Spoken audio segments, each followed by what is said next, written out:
তাহলে আমি কিন্তু পরের বছর ইচ্ছা থাকলেও আর আসতে পারতাম না। তো আমাদের প্রতিটা মানুষের মধ্যে এখন সে যে ধর্মেরই বলুন না কেন, ধর্মের প্রতি যেমন একটা মানুষের ভালোবাসা কিছুটা হলেও কমে যাচ্ছে। তার মূল কিছু কারণ আছে, সেই কারণের জন্য মানুষ অনেক স্বার্থপর হয়ে গেছে। জানি না পৃথিবী আর কতদিন কি আছে না আছে। পৃথিবী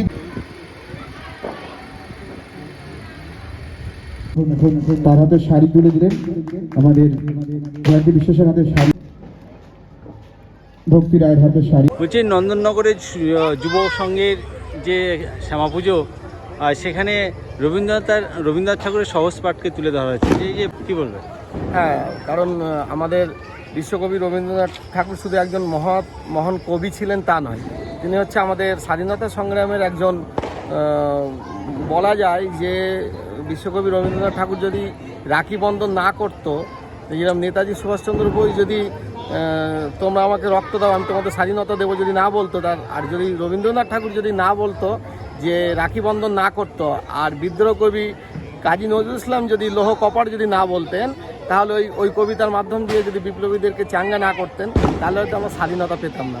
তাহলে আমাদের কাজী নজরুল ইসলামের যে মহৎ কাজ সেটাকেও মনে রাখতে হবে, আর বিশ্বকবি আমাদের রবীন্দ্রনাথ ঠাকুরকেও মনে রাখতে হবে, এবং নেতাজি সুভাষচন্দ্র বসুকে রাখতে হবে। এই কারণেই তো আজকের নেতাজিকে অনেকে ভুলতে চলেছে, কাজী নজরুল ইসলামকে অনেককে ভুলতে চলেছে, রবীন্দ্রনাথ ঠাকুরকে অনেককে ভুলতে চলেছে, কিন্তু আমরা তিনজনই বাঙালিকে পেয়েছি, কিন্তু আমরা ভুলতে চলেছি। তাই ছোটো ভাইয়েরা, এই নন্দননগরের আমার যে ছোটো ভাইয়েরা আজকের এইটা তুলে ধরেছে, অনেক বড় বড় প্যান্ডেল যারা করেছে, অনেক বড় বড় যারা থিম করেছে, তাদের থেকে 100 গুণ বেশি ভালো করেছে এই কারণেই যে বাঙালির কথাটা তুলে ধরেছে। বাঙালির মনীষী, যার হাত ধরে শুধু বিশ্বকবি নয়, তিনি অন্যায়ের বিরুদ্ধে তার নোবেল পুরস্কার ফেরত দিয়েছিলেন, এবং সে রাখি বন্ধন করে হিন্দু মুসলমানদের একটা ঐক্য তৈরি করেছিলেন। সেই বিশ্বকবি রবীন্দ্রনাথ ঠাকুর স্বাধীনতা সংগ্রামের একজন বড় ব্যক্তিত্ব, তার ব্যাপারটা আজকে সহজ পাঠটা তুলে ধরেছে। এটা হচ্ছে সেই সমস্ত কোটি কোটি টাকা খরচা করে যারা পুজো করে, তাদের থেকে আজকের আমাদের এটা অনেক ভালো হয়েছে। তো এদেরকে আমি আমার অন্তর থেকে ভালোবাসা জানাই, শুভেচ্ছা জানাই, এবং বিশ্বকবির সেই রীতিনীতি মেনে চলার সকলকে বলবো যেন তাকে যেন অনুসরণ করে চলতে পারে।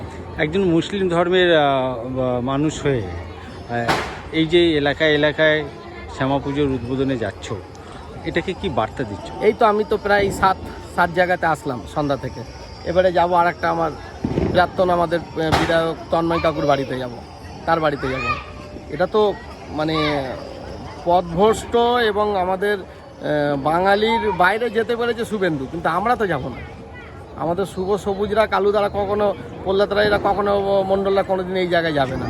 উনি ওনার সিবিআইয়ের ভয়েতে, ওনার দুর্নীতির ভয়েতে উনি চলে যেতে পারে হাফ প্যান্ট পরা দলের সঙ্গে চলে যেতে পারে, হাফ প্যান্ট পরাদের সাথে বিশ্বাসী কি আরএসএস না কি আছে তাদের কাছে চলে যেতে পারে নিজেকে বাঁচার জন্য, কিন্তু এরা তো দুর্নীতি করে না। এই বাঙালিরা, এই হিন্দুরা তো দুর্নীতি করেনি, এরা সমাজের কাছে থেকে কিছু লুটে পুটে খায়নি। তো তাই এরা এখন আমাদের মনে রেখে দিয়েছে, মনে রেখে দিয়েছে আমরা এখানে এই দেশে সংখ্যালঘু, আমাদেরকে না ডাকলে ওদের কি এসে যায়?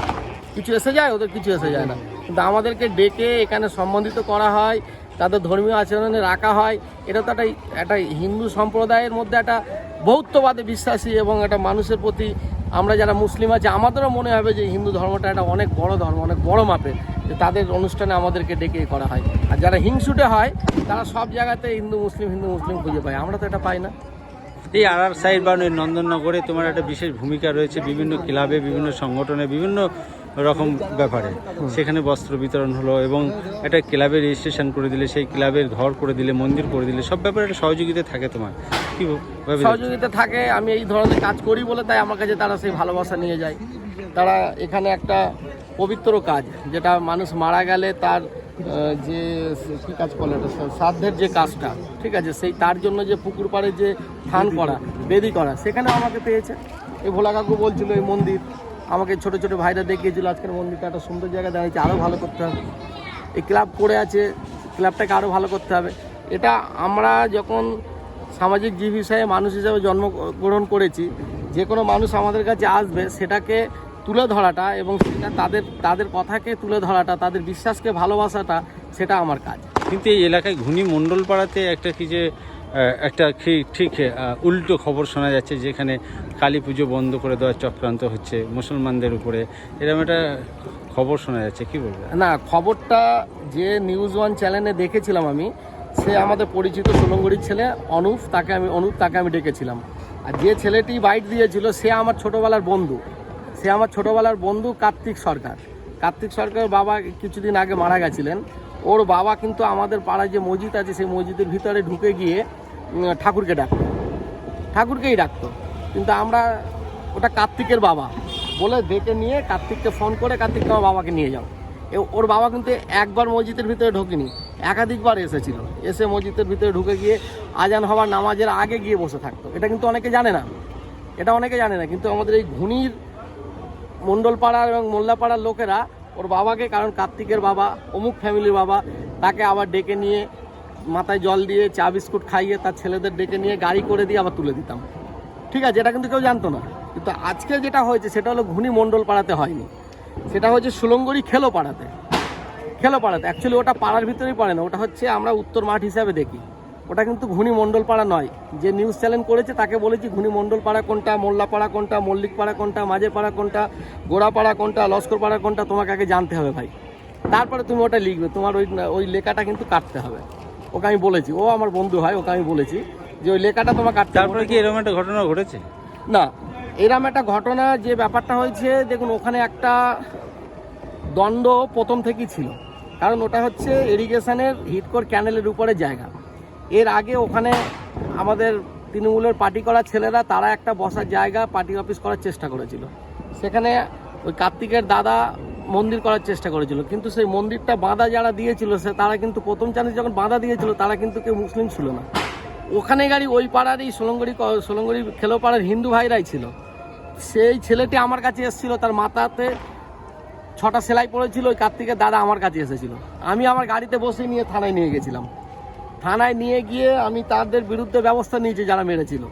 ব্যবস্থা নেওয়ার পরে ওই যে দেখেছেন যে ছোট যে মন্দির ঘরটা করা আছে, ওই মন্দির ঘরটা আমার দক্ষতায় হয়েছে। আমি দায়িত্ব নিয়ে ওটা করিয়েছিলাম, কেউ বা কারা, তারা যে ধর্মেরই হোক, তারা যদি ইসলাম ধর্মের লোক হয়, যদি ওই কালী পুজোর প্যান্ডেল করে, যদি বলে থাকে যে তোমরা এখানে করবে না, ঠিক আছে, তাহলে সে আমাদের ধর্মেরই লোক না।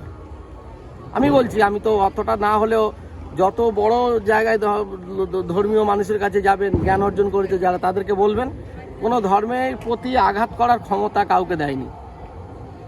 কেউ আল্লাহকে ডাকছে, কেউ ঈশ্বরকে ডাকছে, কেউ ভগবানকে ডাকছে, যাকে ডাক না, কেউ দেয়নি।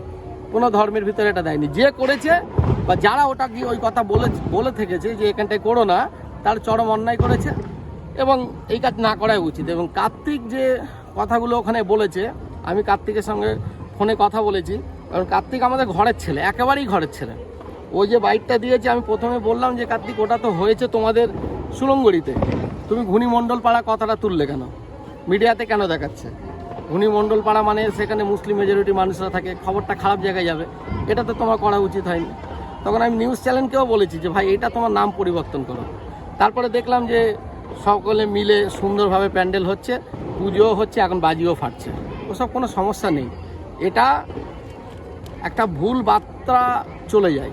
ওই ছেলেটি আবার পরে বাইট দিচ্ছে যে আমরা সবাই এক, আমরা সবাই সবার ধর্মকে ভালোবাসি, অপর ধর্মকেও ভালোবাসি। কার্তিক আমার বন্ধু, সেই আবার বলছে মিটে গেছে সমস্যা। হ্যাঁ, হতে পারে কিছু ষড়যন্ত্রকারী মানুষরা থাকে, সে ইসলাম ধর্মের মানুষ হলেও যারা এগুলো করে দেখবেন সে মসজিদেও যায় না, নামাজও পড়ে না। আর কেউ যদি হিন্দু ধর্মের মানুষ এইরকম কিছু করে থাকে, সে দেখবেন কোনোদিন মন্দিরেও যায় না, নিজের মাকেও খাওয়া দেয় না। এই টাইপের লোকরাই যারা ধর্মের প্রতি বিশ্বাসী তাদের মধ্যে বাদিয়ে দেয়, এটাই বলার আছে।